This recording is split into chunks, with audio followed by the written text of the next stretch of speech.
Hi. బేసిక్‌గా చాలామంది మాకొస్తున్న comments ఏంటంటే, బాత్రూమ్ బయట గోడలకి చెమ్మలాగా పడుతున్నాయండి. హౌ టు ప్రివెంట్ దట్ అని చెప్పేసి ఒక క్వెషనరీ అనేది అడిగారు మమ్మల్ని.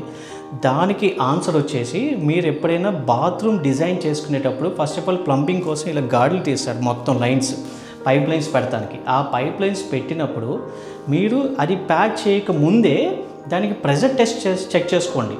అంటే ఫర్ ఎగ్జాంపుల్ ఒక 100 ప్రెషర్ పెట్టారనుకోండి దాంట్లో ఆ పైప్లోకి, ఆ నెక్స్ట్ డే వచ్చేసరికి మనకి 100 ఉంటే ఎక్కడ లీకేజ్ లేనట్టు అనమాట. ఎక్కడైనా లీకేజ్ ఉందంటే కనుక సో అక్కడ ఏదో పైప్ బ్రేక్ అయినా ఉండాలి, బిట్టలు అయినా అయి ఉండాలి పైపు. సో దానివల్ల ఏమైందంటే మీరు ఆ ప్రెషర్ టెస్ట్ లేకుండా పెడితే మనం ప్యాక్ చేసేసుకొని టైల్స్ లేయింగ్ అయిపోయాక కొన్నాళ్ళ తర్వాత ఏమవుతాయంటే అదంతా లీకేజ్ అయిపోయి బయటికి వాటర్ అనేది చెమ్మలాగా పట్టేసి ఈ వాల్స్ అన్నీ డిస్టర్బెన్స్ అవుతాయి అన్నమాట. సో ఈ సేఫ్టీ తీసుకుంటే కనుక మనం ఈ లీకేజ్ ప్రాబ్లం అనేది రెక్టిఫై చేసుకోవచ్చు.